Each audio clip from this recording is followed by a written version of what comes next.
나이가 들수록 이런 생각이 듭니다. 왜 이렇게 신경 쓸 일이 많을까? 왜 이렇게 만나야 할 사람이 많을까? 왜 이렇게 챙겨야 할 것들이 많을까? 60년 넘게 살아온 삶이 쌓아놓은 관계들과 의무들이 어느새 짐이 되어버린 것 같습니다. 조선시대 최고의 실학자 정약용 선생은 이렇게 말씀하셨죠. 번거로움을 버리고 간소함을 취하라. 오늘은 60세 이후 우리가 어떻게 간단하게 살 수 있는지 함께 나눠보겠습니다. 60세가 넘으면 우리 삶에 변화가 찾아옵니다. 체력이 예전 같지 않고 기억력도 조금씩 떨어지죠. 그런데도 우리는 여전히 과거와 똑같이 살려고 합니다. 모든 모임에 나가고, 모든 경조사에 참석하고, 모든 사람의 부탁을 들어주려 하죠. 그러다 보면 정작 내 삶은 어디에도 없습니다. 아침에 일어나면 누군가의 전화, 점심엔 누군가와의 약속, 저녁엔 또 다른 모임, 하루가 끝나면 녹초가 되어 쓰러지고, 다음 날 아침이면 또 같은 일상이 반복됩니다. 한 70대 어르신의 이야기를 들어볼까요? 저는 매일 바빴습니다. 월요일엔 등산 모임, 화요일엔 교회 봉사, 수요일엔 옛 직장 동료들과 점심, 목요일엔 동창회 준비 모임, 금요일엔 친척 경조사, 토요일엔 손주 봐주기, 일요일엔 가족 모임. 겉으로 보면 활기찬 노년 생활 같았습니다. 하지만 속으로는 너무 힘들었죠. 한 번도 쉬어본 적이 없었거든요. 어느 날 병원에 갔더니 의사가 말했답니다. 과로하시면 안 됩니다. 당장 일정을 줄이세요. 그제야 정신이 번쩍 들었다고 하더군요. 이게 내가 원하던 노년이었나. 사람의 정력은 한정되어 있습니다. 그 정력을 쓸데없는 곳에 낭비하면 정작 중요한 곳에 쓸 힘이 남지 않죠. 60세 이후엔 더 이상 모든 것을 다 할 수 없습니다. 아니 할 필요가 없습니다. 이제는 선택과 집중이 필요한 시기입니다. 진짜 소중한 관계에만 집중하고, 진짜 의미 있는 일에만 시간을 쓰고, 진짜 나를 위한 삶을 살아야 합니다. 많은 분들이 이렇게 말씀하십니다. 나는 바쁜 게 좋아요. 가만히 있으면 쓸쓸하잖아요. 혼자 있으면 외롭고요. 그래서 일부러 약속을 많이 잡아요. 정말 그럴까요? 정말 그 모임들이 당신을 행복하게 만들까요? 아니면 의무감에 참석하고 있는 건 아닐까요? 솔직하게 돌아봐야 합니다. 어떤 분은 이렇게 말씀하실 수도 있습니다. 그래도 사람 사는 게 그렇지 않나요? 다 끊고 혼자 살 수는 없잖아요. 물론입니다. 간단하게 산다는 게 고립되어 산다는 뜻은 아닙니다. 다만 불필요한 관계를 정리하는 겁니다. 체면을 위한 만남을 줄이는 것, 의미 없는 모임을 과감히 거절하는 것, 그리고 그 시간에 진짜 중요한 일에 집중하는 것입니다. 제 지인 한 분은 이렇게 말씀하셨습니다. 저는 매년 설날이 두려웠어요. 큰 집에서 제사를 지내는데 친척이 40명 넘게 모였거든요. 음식 준비하랴 설거지하랴 새벽부터 밤까지 쉴 틈이 없었죠. 그런데 다들 스마트폰만 보고 있더라고요. 제대로 된 대화 한마디 없이 형식적으로 모여 흩어지는 겁니다. 70살이 되던 해에 결심했답니다. 이젠 안 가기로요. 형제들한테 양해를 구했더니 처음엔 다들 놀랐지만 제 마음을 설명하니 이해해 주시더랍니다. 그 후로 명절이 편해졌다고 합니다. 남편이랑 둘이 조용히 보내는 명절이 이렇게 평화로운 줄 몰랐다고 하시더군요. 간단하게 산다는 건 이런 겁니다. 평생 해왔다고 계속 할 필요는 없습니다. 이제는 당신이 진짜 원하는 삶을 살 때입니다. 그렇다면 우리는 어떻게 간단하게 살 수 있을까요? 구체적인 방법을 하나씩 살펴보겠습니다. 먼저 관계를 정리해야 합니다. 벗을 사귈 때는 적을수록 좋다고 했습니다. 많은 친구보다 진심을 나눌 수 있는 몇 명의 친구가 훨씬 소중하죠. 지금 당신의 전화번호부를 떠올려 보세요. 1년에 한 번도 연락하지 않는 사람이 몇 명이나 됩니까? 5년 전 명함을 주고받았지만 이제는 얼굴도 기억나지 않는 사람은 몇 명입니까? 의무감에 참석하는 모임이 몇 개나 됩니까? 이제는 정리할 때입니다. 진심으로 만나고 싶은 사람만 만나세요. 진심으로 가고 싶은 모임에만 가는 겁니다. 안 가면 섭섭해할까봐 하는 생각은 이제 내려놓으세요. 정작 당신이 안 가도 그들의 삶은 아무 문제 없이 흘러갑니다. 실제로 많은 분들이 이런 경험을 하십니다. 용기 내어 모임 하나를 거절했는데 아무도 뭐라고 하지 않더라는 겁니다. 오히려 자신이 혼자 걱정했던 게 부끄러워지더랍니다. 우리는 종종 착각을 하죠. 우리가 생각하는 것만큼 다른 사람들이 우리에게 관심이 없다는 사실을요. 그게 섭섭한 일이 아니라 오히려 자유로워지는 일입니다. 한 65세 여성분의 이야기입니다. 저는 30년 넘게 아파트 분여회 활동을 했어요. 매달 모임에 빠짐없이 나갔고 굳은 일도 마다하지 않았죠. 그런데 어느 날 허리를 다쳐서 한두 달 못 나갔습니다. 처음엔 미안했는데요. 시간이 지나면서 깨달았답니다. 내가 없어도 모임은 잘 돌아가더라고요. 그동안 제가 너무 책임감에 짓눌려 살았구나 싶었답니다. 지금은 1년에 두세 번만 참석한답니다. 그 시간에 오히려 진짜 친한 이웃들과 차 마시며 깊은 이야기를 나눕니다. 그게 훨씬 더 의미 있더라고 하시더군요. 이렇게 관계를 정리하면 놀라운 일이 일어납니다. 진짜 소중한 사람이 누구인지 보이기 시작하죠. 이런 분들도 계십니다. 자녀들 때문에 고민이 많으신 분들이요. 아들, 딸이 다 결혼했는데도 매일 전화하고 집안일에 참견하고 손주 육아를 전담하고 계신 분들 말입니다.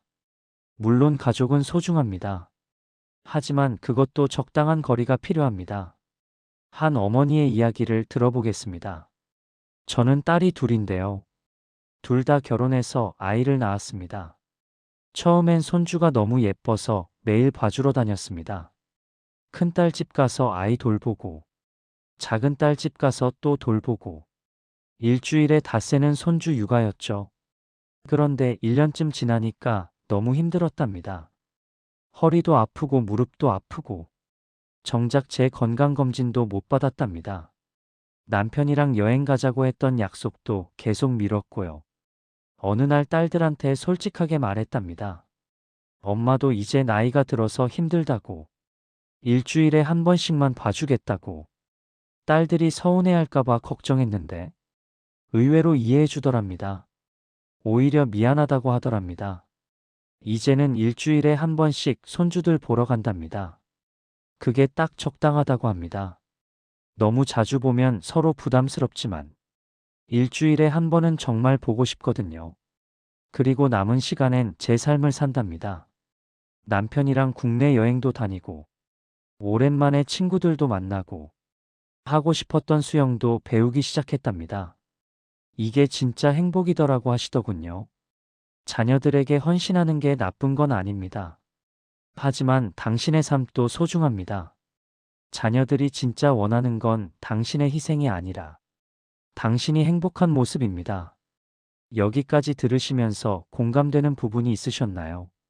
이런 이야기들이 도움이 되신다면 구독 버튼을 눌러주세요.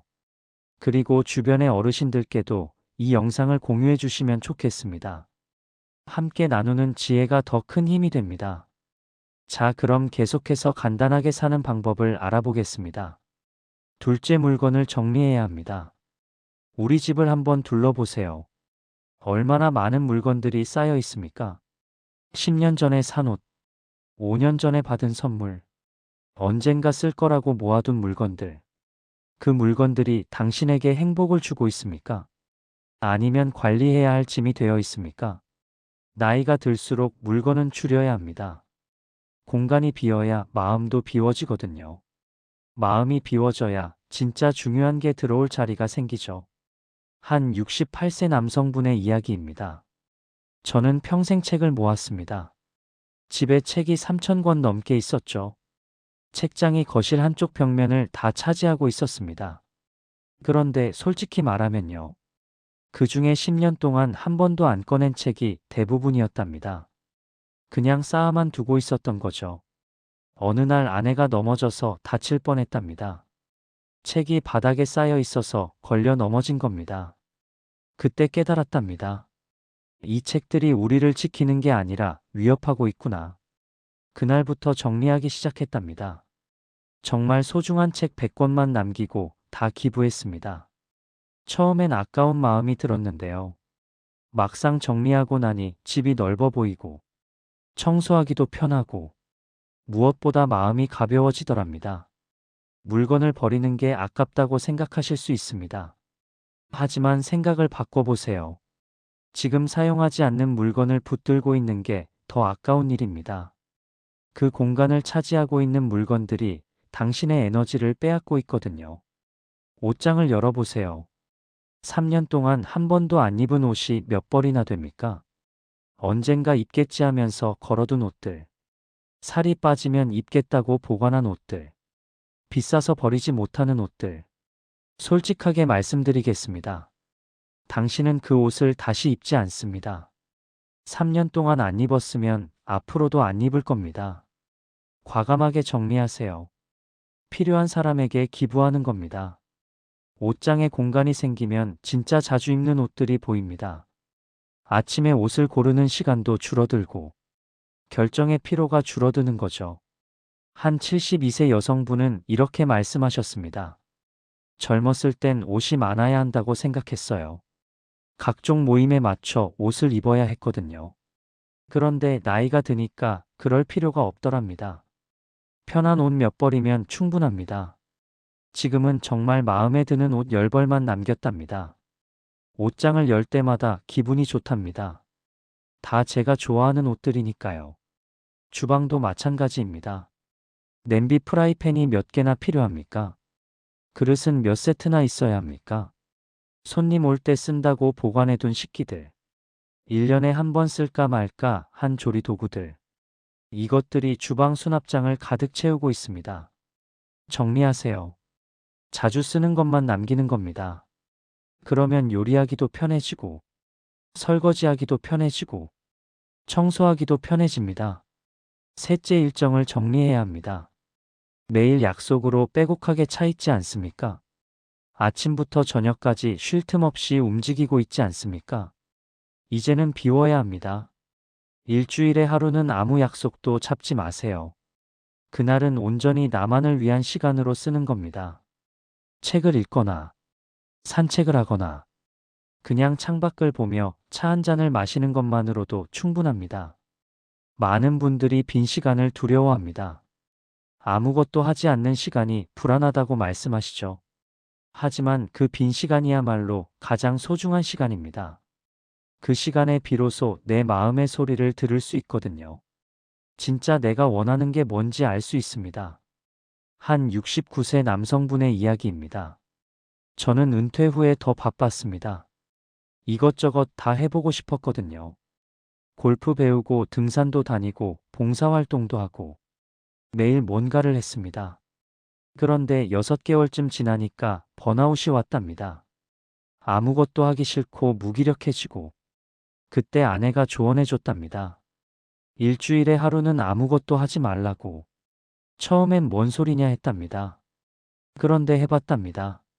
목요일을 제 날로 정했답니다. 그날은 정말 아무 약속도 안 잡고 집에서 쉬거나 혼자 산책을 나갑니다. 처음 몇 주는 적응이 안 됐답니다. 뭔가 해야 할 것 같고 불안하더랍니다. 그런데 한 달쯤 지나니까 그날이 기다려지기 시작했답니다. 이제 목요일은 제가 가장 좋아하는 날이랍니다. 아무 부담 없이 제가 하고 싶은 거랍니다. 책도 읽고 음악도 듣고 낮잠도 자고 그 하루가 있으니까 나머지 날들도 더 활기차게 보낼 수 있답니다. 경조사도 마찬가지입니다. 모든 경조사에 다 참석할 필요는 없습니다. 정말 가까운 사람의 경조사만 가세요. 의무감에 가는 경조사는 당신도 힘들고 상대방도 부담스럽습니다. 한 분은 이렇게 말씀하셨습니다. 예전엔 경조사 연락이 오면 무조건 갔어요. 안 가면 예의 없는 사람으로 보일까 봐요. 그런데 생각해보니 1년에 경조사가 20번도 넘더랍니다. 부조금도 만만치 않고 매번 옷 차려입고 가는 것도 힘들고 이제는 정말 친한 사람의 경조사만 간답니다. 나머지는 전화나 문자로 축하 또는 위로를 전합니다. 처음엔 미안한 마음도 들었는데요. 막상 해보니 아무도 뭐라 안 하더랍니다. 오히려 제 시간과 에너지를 아낄 수 있어서 좋답니다. 넷째, 마음을 정리해야 합니다. 나이가 들면 과거의 기억들이 자꾸 떠오릅니다. 후회되는 일, 억울한 일, 미안한 일, 이런 생각들이 마음속을 복잡하게 만들죠. 이제는 내려놓을 때입니다. 이미 지나간 일은 바꿀 수 없습니다. 용서할 건 용서하고, 잊을 건 잊고, 받아들일 건 받아들이는 겁니다. 마음이 간단해져야 삶도 간단해지거든요. 한 75세 어르신이 이런 이야기를 들려주셨습니다. 저는 평생 형과 사이가 좋지 않았습니다. 젊었을 때 재산 문제로 다퉜거든요. 수십 년 동안 연락도 하지 않고 지냈습니다. 그런데 제가 70세가 되던 해에 문득 깨달았답니다. 이렇게 미워하고 살기엔 인생이 너무 짧다는 걸요. 그래서 먼저 형에게 전화를 걸었답니다. 처음엔 어색했지만 대화를 나누다 보니 눈물이 났답니다. 지금은 일주일에 한 번씩 만나서 차를 마십니다. 진작 이렇게 할 거라는 후회가 든답니다. 미워하는 데 썼던 그 에너지를 다른 데 썼다면 얼마나 좋았을까요? 마음속의 짐을 내려놓으면 놀라운 일이 일어납니다. 과거의 실수도 내려놓으세요. 당신은 그때 최선을 다했습니다. 지금 돌아보면 후회되는 일도 있겠지만 그때는 그게 최선이었습니다. 자신을 용서하세요. 다른 사람들의 평가도 내려놓으세요. 60년 넘게 살아오면서 모든 사람을 만족시킬 수는 없었을 겁니다. 누군가는 당신을 좋아했고 누군가는 당신을 싫어했겠죠. 그게 인생입니다. 이제는 다른 사람의 시선에서 자유로워질 때입니다. 간단하게 살기 시작하면 무엇이 찾아올까요? 첫째, 시간이 생깁니다. 불필요한 관계와 일정을 정리하면 놀라울 만큼 많은 시간이 생깁니다. 그 시간에 당신은 무엇을 하고 싶으십니까? 젊었을 때 하고 싶었지만 바빠서 못했던 일, 건강을 위해 해야 하는데 미루고 있던 운동, 읽고 싶었던 책, 배우고 싶었던 악기, 이제 그 시간이 생긴 겁니다. 어떤 분은 은퇴 후 그림을 시작하셨습니다. 젊었을 땐 시간이 없어서 못했던 일이었죠. 불필요한 모임들을 정리하고 일주일에 2번 그림 수업에 다니기 시작했습니다. 처음엔 서툴렀지만 1년이 지나자 제법 작품다운 그림을 그리게 되었습니다. 그분은 말씀하십니다. 인생에서 가장 행복한 시간입니다. 젊었을 때는 늘 바빴지만 진짜 원하는 걸 하진 못했어요. 지금은 시간이 적어도 그 시간을 온전히 제가 원하는 데 씁니다. 또 다른 분은 걷기를 시작하셨습니다. 매일 아침 1시간씩 동네를 걷습니다. 예전엔 이런 시간이 없었습니다. 아침부터 이것저것 할 일이 많았거든요. 지금은 아침 걷기가 하루의 시작입니다. 걸으면서 생각도 정리되고, 계절의 변화도 느끼고, 동네 이웃들과 인사도 나누고, 건강도 좋아지고 마음도 편해졌습니다. 둘째, 에너지가 생깁니다. 사람은 나이가 들면서 체력이 줄어듭니다. 이건 자연스러운 현상입니다. 문제는 줄어든 체력을 어디에 쓰느냐입니다. 불필요한 만남과 의무에 에너지를 다 쓰면 정작 중요한 일을 할 힘이 없습니다. 하지만 간단하게 살면 에너지를 아낄 수 있습니다. 그 에너지로 진짜 하고 싶은 일을 할 수 있죠. 손주들과 놀아줄 힘도 남고, 배우자와 산책을 나갈 힘도 남고, 취미 생활을 즐길 힘도 남습니다. 한 67세 여성분의 이야기입니다. 예전엔 하루가 끝나면 완전히 녹초였습니다. 저녁에 남편이 산책 가자고 해도 너무 피곤해서 못 갔습니다. 그냥 소파에 누워서 TV만 봤죠. 그런데 일정을 정리하고 나니까 에너지가 남더랍니다. 이제는 저녁에 남편이랑 산책도 하고 가끔은 영화도 보러 갑니다. 같은 하루인데 삶의 질이 완전히 달라졌습니다. 셋째, 평온함이 찾아옵니다. 복잡한 관계에서 벗어나면 마음이 평온해집니다. 남의 시선을 의식하지 않으면 마음이 자유로워지고 불필요한 물건과 일정에서 해방되면 마음이 가벼워집니다. 이게 바로 간단하게 사는 삶의 선물입니다. 아침에 눈을 떴을 때 오늘 해야 할 일이 명확합니다. 저녁에 잠자리에 들 때 하루가 의미 있었다는 느낌을 받죠. 이게 평온함입니다. 한 73세 남성분은 이렇게 말씀하셨습니다. 예전엔 밤에 잠이 안 왔습니다. 내일 해야 할 일들이 머릿속을 맴돌았거든요. 누구 만나고 뭐하고 어디 가고 복잡하고 불안했습니다. 지금은 밤에 잠이 잘 옵니다. 하루를 단순하게 보내니까 마음이 편합니다. 아침에 일어날 때도 개운합니다. 넷째 깊이가 생깁니다. 넓게 아는 것보다 깊게 아는 게 더 가치 있습니다. 많이 만나는 것보다 깊게 만나는 게 더 의미 있죠. 간단하게 살면 이런 깊이 있는 관계가 가능해집니다. 일주일에 10명을 피상적으로 만나는 것보다 한 달에 한두 명을 깊이 있게 만나는 게 훨씬 더 의미 있습니다. 그 만남에서 진짜 대화가 오갑니다. 형식적인 안부가 아니라 진심 어린 이야기를 나누죠. 서로의 고민을 듣고 위로합니다. 이런 관계가 노년을 풍요롭게 만듭니다. 한 어르신은 이렇게 말씀하셨습니다. 예전엔 친구가 많다고 생각했습니다.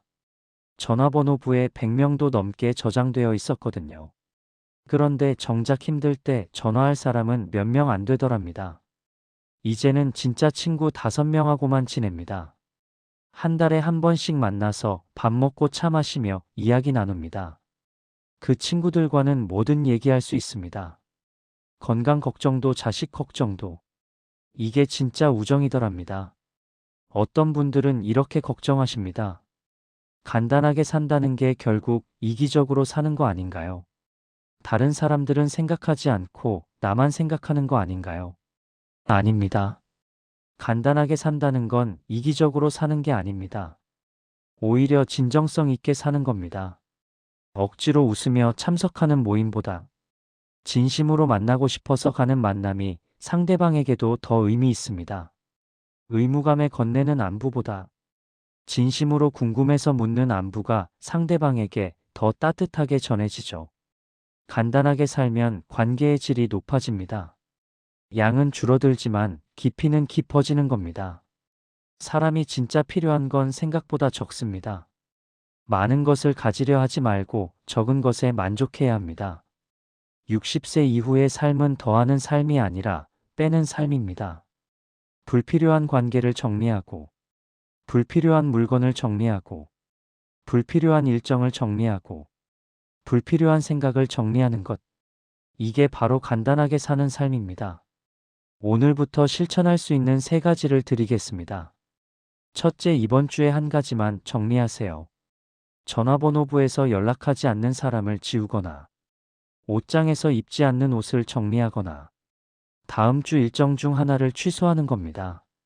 작은 것부터 시작하면 됩니다. 둘째, 일주일의 하루는 완전히 비워두세요. 그날은 아무 약속도 잡지 마세요. 혼자만의 시간을 가지는 겁니다. 처음엔 불안할 수 있습니다. 하지만 곧 그 시간이 얼마나 소중한지 알게 될 겁니다. 셋째, 진짜 중요한 사람에게 시간을 쓰세요. 부모님이 살아계시다면 부모님과, 배우자가 있다면 배우자와, 진심으로 아끼는 친구가 있다면 그 친구와 깊이 있는 시간을 보내는 겁니다. 간단하게 산다는 건 포기하는 게 아닙니다. 진짜 중요한 걸 선택하는 겁니다. 당신의 삶은 지금 복잡합니까?